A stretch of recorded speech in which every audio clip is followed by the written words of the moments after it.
ಇವತ್ತು DC ಅವರು ಜಿಲ್ಲಾಡಳಿತ ಎಲ್ಲ ಫ್ಯಾಕ್ಟರಿ ಮಾಲೀಕರನ್ನು ಕರೆದು ಇವತ್ತೇನು ಫ್ಯಾಕ್ಟರಿ ಪ್ರಾರಂಭ ಮಾಡೋದ್ರ ಬಗ್ಗೆ ಏನು ನಮ್ಮ ಜಿಲ್ಲೆಯಲ್ಲಿ ಒಂದು ಗೊಂದಲ ನಡೆದಿದೆ ಅದನ್ನು ನಿವಾರಣೆ ಮಾಡಲಿಕ್ಕೆ ಅವರು ಒಂದು ಸಭೆಯನ್ನು ಕರೆದಿದ್ರು. ಈ ಸಭೆಯಲ್ಲಿ ನಾವು ಸ್ಪಷ್ಟವಾಗಿ ಹೇಳಿದ್ದೀವಿ, ಇವತ್ತೇನು ಸರ್ಕಾರ FRPಯನ್ನು ನಿಗದಿ ಮಾಡಿದೆ ಆ ಪ್ರಕಾರ ಸರ್ಕಾರ ಪ್ರತಿಯೊಂದು ಫ್ಯಾಕ್ಟರಿಗೂ ಎಷ್ಟು ಕೊಡಬೇಕು ಅನ್ನೋದು ಈಗಾಗಲೇ ಸರ್ಕಾರ ತಿಳಿಸಿದಾರ. ಆ ಪ್ರಕಾರ ನಾವು ಅದಕ್ಕೆ ಬದ್ಧರಿದ್ದೀವಿ. ಒಂದು ವೇಳೆ ಅವರು ರೈತ ಸಂಘ ಆಗಲಿ ಯಾರು ಬಂದು ನಮ್ಮ ಫ್ಯಾಕ್ಟರಿ ರೈತರು ಯಾರು ನಮಗೆ ಕಬ್ಬು ಸಪ್ಲೈ ಮಾಡ್ತಾರ ಅವರು ಇದಕ್ಕೆ ನಮ್ಮ ಒಪ್ಪಿಗೆ ಇಲ್ಲ ನೀವು ಮಾಡಬೇಡ್ರಿ ಅಂತಂದ್ರೆ ನಾವು ಬಂದಿಡ್ತೀವಿ ಅಷ್ಟೇ. ರೈತ ಸಂಘದವ್ರದ ಆಗ್ರಹ ನಿನ್ನೆ ಜಮ್ಮು ಕಾರ್ಖಾನೆಗೆ ಮುತ್ತಿಗೆ ಹಾಕಿ ಅಲ್ಲಿರ್ತಕ್ಕಂಥ ಏನು ಕಬ್ಬು ಟ್ರ್ಯಾಕ್ಟರ್ಗಳನ್ನ ಹೊರ ಹಾಕಿದ್ರು. ಜಿಲ್ಲಾಡಳಿತ ನಮಗೇನು ಮನವಿ ಮಾಡೋ ಪ್ರಶ್ನೆನೇ ಇಲ್ಲ, ಯಾಕಂದ್ರೆ ಸರ್ಕಾರನೇ ಘೋಷಣೆ ಮಾಡಿದೆ. ಈಗ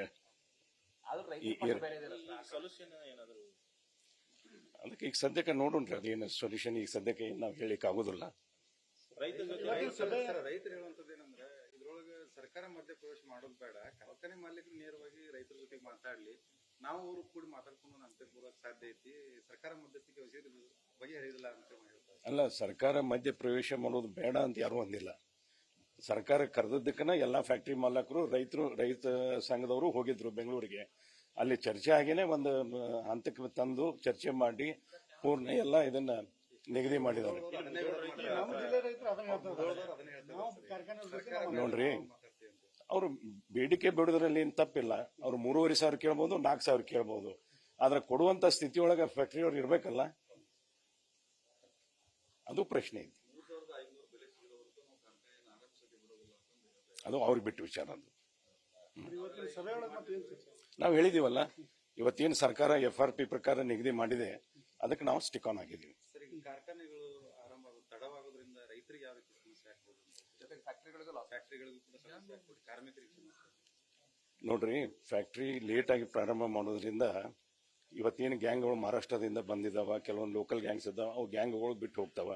ಅವಾಗ ಫ್ಯಾಕ್ಟರಿ ಅವ್ರಿಗೆ ತೊಂದರೆ ಆಗ್ತದ, ರೈತರಿಗೂ ತೊಂದರೆ ಆಗ್ತದ, ಲಗಾನಿ ಹೆಚ್ಚಾಕೋತ ಹೋಗ್ತದ. ಈಗಾಗಲೇ ಲಗಾನಿ ಪ್ರಾರಂಭ ಆಗಿದೆ. ಸೊ ಎಲ್ಲರಿಗೂ ತೊಂದರೆ ಐತದ, ಒಬ್ಬರಿಗೆ ಎಲ್ಲ. ಮತ್ತೆ ರೈತರಿಗೆ ತೊಂದರೆ ಆಗಿ ಫ್ಯಾಕ್ಟರಿಗೆ ತೊಂದರೆ ಆಯ್ತಂದ್ರೆ ಮುಂದೆ ಬ್ಯಾಂಕ್ಗಳಿಗೆ ತೊಂದರೆ ಆಗ್ತದೆ. ಇದ್ರ ಮಲ್ಟಿಪಲ್ ಎಫೆಕ್ಟ್ ಇದೆ ಇದ್ರದ್ದು. ಈಗ ರೈತರು ಕಬ್ಬುಗಳನ್ನ ಕಳಿಸ್ಲಿಕ್ಕೆ ತಯಾರಿದ್ದಾರೆ ಕೆಲವು ರೈತರು ಕಾರ್ಖಾನೆಗೆ ಕೊಡ್ಲಿಕ್ಕೆ ತಯಾರಿದ್ದಾರೆ. ಕೆಲವರು ಇಲ್ಲ, ಆ ರೇಟ್ ನಮ್ಮ ಒಪ್ಪಿಗೆ ಇಲ್ಲ ಅಂತ ಅನ್ಬೋದು. ಅವ್ರ ರೈತರು ಮೆಜಾರಿಟಿ ಆಗಿ ಎಲ್ಲರೂ ಬಂದು ಏನ್ ಹೇಳ್ತಾರ ಅದ್ರ ಪ್ರಕಾರ ನಾವು ನಡ್ಕೋತೀವಿ. ಯಾರು ತಮ್ಮ ಕಾರ್ಖಾನೆಗೆ ಕಬ್ಬು ಕೊಡ್ತಾರ ಅವ್ರದ್ದು ನಿರ್ಧಾರ ಮಾಡಿದೆ ಸರ್. ಹೌದು ಸರ್, ಈಗಾಗಲೇ ಪ್ರತಿ ವರ್ಷ ಅವ್ರು ಬಂದು ನಮ್ಮ ಪ್ರತಿಭಟನಾ ಸ್ಥಳಕ್ಕೆ ಬಂದು ಅವರು ಒಡಂಬಡಿಕೆ ಮಾಡ್ಕೋತಿದ್ರು. ಆ ಪ್ರಕಾರ ನಾವು ಹೂ ಅಂತಿದ್ವಿ, ಕಳಿಸ್ತಿದ್ವಿ. ಈ ಸರ್ ನಾವು ಬರ್ಲಿ ನಮ್ಮ ಪ್ರತಿಭಟನಾ ಸ್ಥಳಕ್ಕೆ ಅಂತಾರೆ ಸರ್, ಬೇಡಿಕೆ. ಈಗ ಸರ್ಕಾರನೇ ಕರೆದು ಫೈನಲ್ ಮಾಡಿದೆ ಇದನ್ನ. ಒಮ್ಮೆ ಸರ್ಕಾರ ಮಾಡಿದ ಮೇಲೆ ಮತ್ತೊಂದು ನಮ್ಮಲ್ಲೇ ಬರಲಿ, ಇಲ್ಲೇ ಬರಲಿ, ಅಲ್ಲೇ ಬನ್ನುವಂತ ಪ್ರಶ್ನೆ ಬರ್ಲಿಕ್ಕಿಲ್ಲ.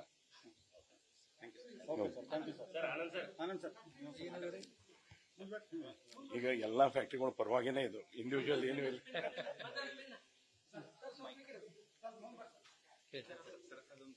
DC ಅವರು SP ಅವರು ಅದೇ ಈಗ ಗೌರ್ಮೆಂಟ್ ಒಂದು ದರ ನಿಗದಿ ಮಾಡೈತಿ.